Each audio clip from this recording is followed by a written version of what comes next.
Thank you, Mr. Vice President. The chair now recognizes Jennine Jordan. Hello, Chairman Gallego, Ranking Member Cook, and distinguished members of the Subcommittee for Indigenous Peoples of the United States.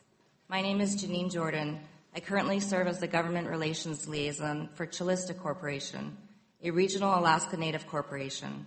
Thank you for inviting me to provide a village perspective in this hearing and to discuss how climate change has affected Newtok, one of the 56 villages within the Calista region.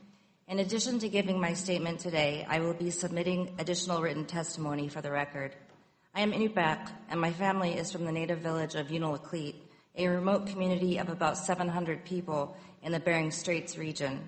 I am a shareholder of Unalakleet Native Corporation, my village corporation, Bering Straits Native Corporation, and Sirish Corporation.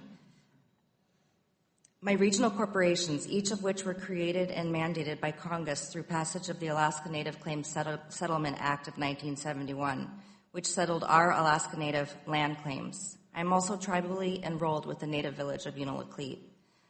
I am here to tell you that climate change is affecting Alaska's rural communities. Erosion is the principal threat to the habitability of many Alaska Native villages. This is according to the Army Corps of Engineers.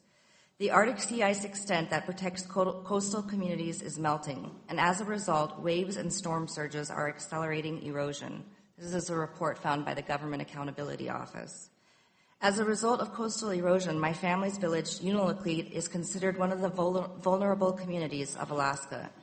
Unalakleet has been adapting to climate change by building seawalls and raising roads. In 2010, the U.S. Army Corps of Engineers spent more than $28 million on infrastructure for Unalakleet, armoring the beach with rocks and a gabion wall. Despite these efforts, my family, my cousins, and the neighbors in my community see the shoreline armoring being chipped away daily, and some folks have moved their homes from town to the hillside, which exemplifies a gradual relocation of Unalakleet to the higher hills in response to climate change. Throughout the state, local companies and Alaska Native corporations have pitched in to help communities battling erosion caused by climate change. Calista Corporation, for example, through its subsidiary Bryce Inc., has repaired gabion walls and breakwater for decades for villages affected by climate change. We are currently doing work in St. George and at the Kivalina Airport in Alaska on this issue. We do this because we enjoy working within Alaska to rebuild communities in partnership with the state and federal government. Newtok, a coastal village of 350 people on the Bering Sea, is one of the first communities in Alaska to migrate to a new site 9 miles away, Muktarvik. Newtok is currently threatened by advancing erosion caused by the Ninglik River adjacent to the village. This progressive erosion, plus permafrost degradation and seasonal storm flooding, threaten the very existence of Newtok. Years of erosion studies show that Newtok must relocate because there is no permanent and cost-effective alternative for remaining at the current village site.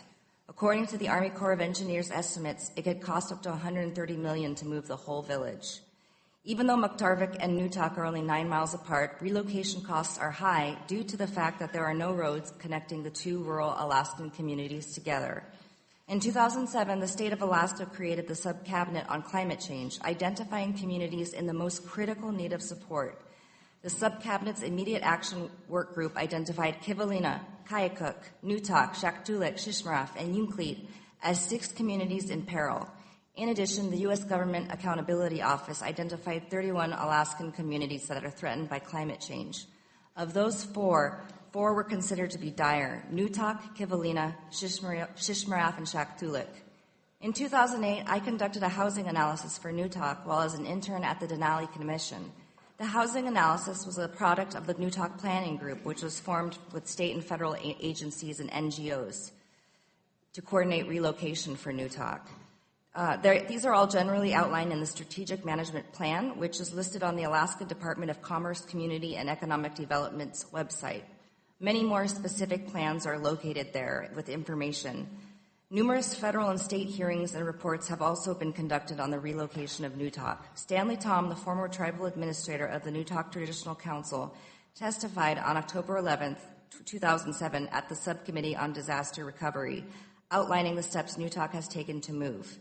But their greatest need is for housing at the relocation site of Muktarvik. There is such a critical housing shortage in Newtok today that multiple families are living in a single-family home. The Cold Climate Research Center, a nonprofit organization that specializes in building Arctic climates, estimates the community needs a total of 105 houses in Muktarvik, 39 more than the 66 houses standing in Newtok today. Newtok Village Council and the Lower Kuskokwim School District received $1 million in funding from the Alaska Housing Finance Corporation to advance construction in Muktarvik by 2020. The project will construct 2 state-of-the-art high-energy performance duplexes with solar photovoltaic panels. The duplexes will be the first housing constructed specifically to serve professional populations, including teachers, village public safety officers, and public health aides in Muktarvik. These grants address our greatest need, which is housing. Alaska's rural communities lack critical access to clean water for drinking, sanitation, and hygiene. The people of Newtok have been living without water or sewer systems for generations. So to address this need, the United Methodist Committee on Relief awarded $943,000 to Newtok to install 21 in-home portable alternative sanitation system PASS units in Muktarvik, Newtok's relocation site. PASS units are so innovative, they have low-cost alternatives to piped infrastructure, and they provide basic sanitation for hand washing, clean drinking water, and safe human waste. In conclusion, Alaskan permafrost, land that typically stayed hard and frozen year-round, has been melting due to temperature increases.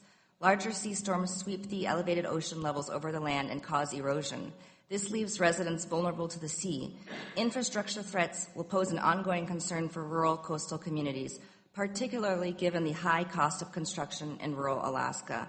Alaska is indeed on the front lines of climate change, and it is affecting all of our coastal communities. There is a need of federal funds and bipartisan advocates to address climate change due to the federal trust responsibility that the government has with its Indigenous peoples. The funds already made available are just a drop in the bucket compared to the dozens of communities in Alaska that will eventually have to relocate due to climate change.